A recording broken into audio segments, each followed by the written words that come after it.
और ब्रेक के बाद आपका स्वागत है। बात करते हैं कुछ और खबरों की, किन खबरों को प्रमुखता से छापा गया है। और इस वक्त एक जो बड़ी खबर निकल कर आई है सामने वो ये है कि मुरादाबाद के बीजेपी प्रत्याशी सर्वेश सिंह का एम्स में निधन हो गया है। अमर उजाला में इस खबर को छापा गया है और दुखद खबर है ये चारों।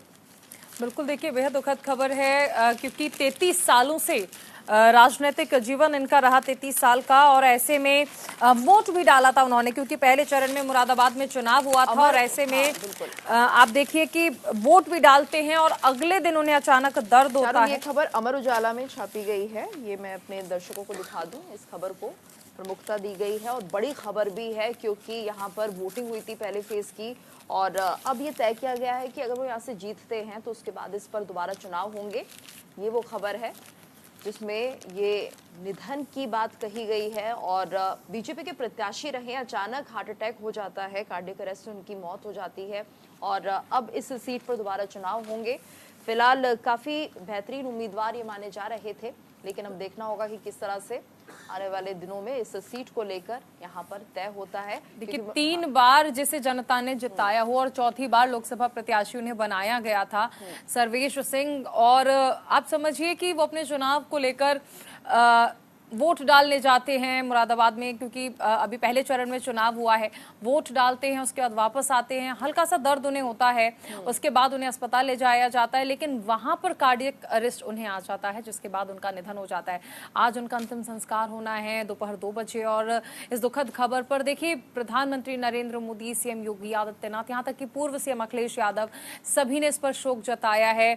और क्योंकि वाकई एक बड़ा झटका था, क्योंकि किसी को इसका अंदाजा नहीं था। बीमार थे लेकिन अचानक से देखिए जब एम्स लेकर जाया जाता है वहां पर उन्हें कार्डियक अरेस्ट आ जाता है। कार्डियक अरेस्ट से मौत के मामले गीतू लगातार बढ़ते जा रहे हैं, जो कि चिंता का विषय है। बिल्कुल, और अब इसको लेकर लगातार हालांकि जो हमारी हेल्थ सोर्सेज है वो ये कह रही हैं कि आप अपनी सेहत का ध्यान रखिए। और जो एक लाइफस्टाइल है वो कहीं ना कहीं बिगड़ता जा रहा है, जो एक वजह बनती जा रही है। लेकिन कहीं ना कहीं जब कैंडिडेट की पोस्ट से अचानक ये खबर आती है कि उस कैंडिडेट का निधन हो गया है, तो ये यूं कहिए एक बड़ा लॉस होता है किसी भी पार्टी के लिए। बिल्कुल, जनता ने जिस पे भरोसा किया हो, और हम लगातार जिक्र भी कर रहे हैं, 33 साल का राजनीतिक करियर रहा है सर्वेश सिंह का। और उसके बाद इस बार चौथी बार वो चुनावी मैदान में थे और बीजेपी ने उन्हें प्रत्याशी बनाया था। इस लिहाज से क्योंकि देखिए जो 3 बार के सांसद हैं तो जीत की जो गुंजाइश है वो और ज्यादा बढ़ जाती है, और इसीलिए पार्टी ने चौथी बार उन पर भी भरोसा जताया था। ऐसे में पार्टी के लिए ये बड़ा नुकसान और उन तमाम लोगों के लिए बड़ा नुकसान जिन्हें सर्वेश सिंह में अपना नेता नजर आता था। जी, आगे बढ़ते हैं और खबरों पर नजर डालते हैं। भूमिपुत्र पर उलझी तृणमूल और बीजेपी, दैनिक जागरण में इस खबर को जगह दी गई है चारुल। और यहाँ पर बहुत कुछ कह दिया है इस हेडलाइन ने। भूमिपुत्र पर तृणमूल और भाजपा उलझी हुई नजर आ रही हैं। तो बंगाल की 42 लोकसभा सीटों में से हावड़ा जिले का मुस्लिम बहुल उलबेड़िया संसदीय क्षेत्र कभी वामपंथियों का गढ़ था चारुल। और ऐसे में 2009 से इस सीट पर तृणमूल का लगातार कब्जा है। फिलहाल तृणमूल से सजदा अहमद यहां से सांसद है और पार्टी ने एक बार फिर उन पर भरोसा जताया और वो तृणमूल के टिकट पर मैदान में है। वहीं बीजेपी बंगाल में जनता को साधने में जुटी हुई है और पीएम मोदी भी रायगंज और बालूरघाट में सभा कर रहे हैं, घुसपैठ की है और शासन में भ्रष्टाचार और संदेश खाली की गुंडागर्दी के खिलाफ हुंकार भी वो भरते हुए नजर आ रहे हैं। तो संदेश खाली भी एक बहुत बड़ा मुद्दा बन गया इस वक्त पश्चिम बंगाल में, जिसको लेकर जो मोदी सरकार है वो हमेशा घेरती रही है टीएमसी को। तृणमूल और भाजपा एक बार फिर से आमने सामने हैं। और देखिए बंगाल में पहले चरण का जब चुनाव था तो कई सारी चीजें ऐसी रहीं। बीजेपी कार्यकर्ता जो है उनके घर पर पथराव किया गया, एक जवान की डेड बॉडी वॉशरूम में मिलती है, जो कि पोलिंग स्टेशन पर ये सब कुछ होता है। ये कुछ मुद्दे हैं जिन्हें लेकर बीजेपी तृणमूल कांग्रेस पर लगातार हमलावर होती है, लेकिन हर बार टीएमसी पल्ला झाड़ती नजर आती है।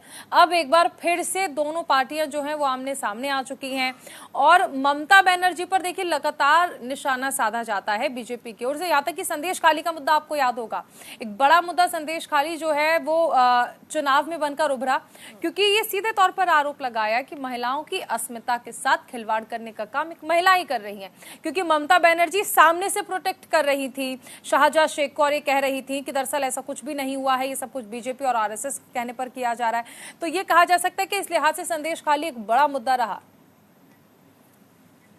बिल्कुल, और ये देखिए कि 2019 से ही तृणमूल का जो यहाँ पर होल्ड है वो काफी अच्छा है और यहीं पे वो जमे हुए। अब देखना होगा कि इन्हें सत्ता से हटा पाना, इस सीट से हटा पाना कितनी बड़ी चुनौती है। और इसके साथ ही हम ये समझ सकते हैं कि संदेश खाली इस वक्त एक बहुत बड़ा मुद्दा बन गया है, जिसको लेकर मोदी सरकार इस मुद्दे पर कहीं ना कहीं पीछे नहीं हटना चाह रही है। चारुल, वहीं आगे अगली खबर का हम रुख कर लेते हैं। बीजेपी कर रही है केजरीवाल के स्वास्थ्य से खिलवाड़, आम आदमी पार्टी ये कह रही है और लगातार ये खबर अब प्रमुखता से छप रही है। अमर उजाला में इस खबर को छापा गया है, भाजपा कर रही है। दैनिक जागरण ने भी इस खबर को प्रमुखता से छापा है और हेडलाइंस भले देखिए सारे अखबार अपनी अपनी छापते हैं।